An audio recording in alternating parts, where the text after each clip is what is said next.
அமைதியான கிராமத்தில் அர்ஜுன் என்ற சிறுவன் எப்போதும் அவசரத்தில் இருந்தான். அவன் உயரமாக வளரவும், வேகமாக ஓடவும், எல்லாவற்றிலும் சிறந்தவனாகவும் மாற விரும்பினான். இப்போதே ஒரு இரவு அவன் காட்டின் அருகே அமர்ந்து, எல்லாம் ஏன் இவ்வளவு நேரம் எடுக்கிறது என்று பெருமூச்சு விட்டான். அப்போது லுமி என்ற ஒரு சிறிய மின்மினிப் பூச்சி பறந்து சென்றது. இருட்டில் மெதுவாக ஒளிர்ந்தது. அர்ஜுனின் முகச்சுளிப்பை கவனித்தாள். "நீ ஏன் சோகமாக இருக்கிறாய்?"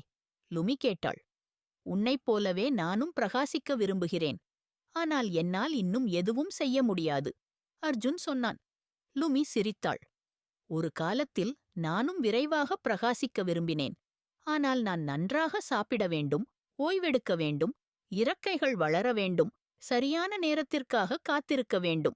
இப்போது பார்." அவள் சுழன்று காற்றில் மின்னல்களை விட்டுச் சென்றாள். "மின்மினிப் பூச்சிகள் அவசரப்படுவதில்லை. இயற்கையின் நேரத்தை நாங்கள் நம்புகிறோம். நீங்களும் பிரகாசிக்க முடியும், அர்ஜுன். ஆனால் ஒரே நேரத்தில் அல்ல." அர்ஜுன் சிரித்தான். "சரி, நான் ஒரு மின்மினிப் பூச்சியைப் போல பொறுமையாக இருக்க வேண்டுமா?" "ஆம், கருணையால் பிரகாசிக்கவும், காலப்போக்கில் வளரவும், உன் திறமையைக் கண்டு உலகமே வியக்கும். உலகம் உன் ஒளியைக் காணும்."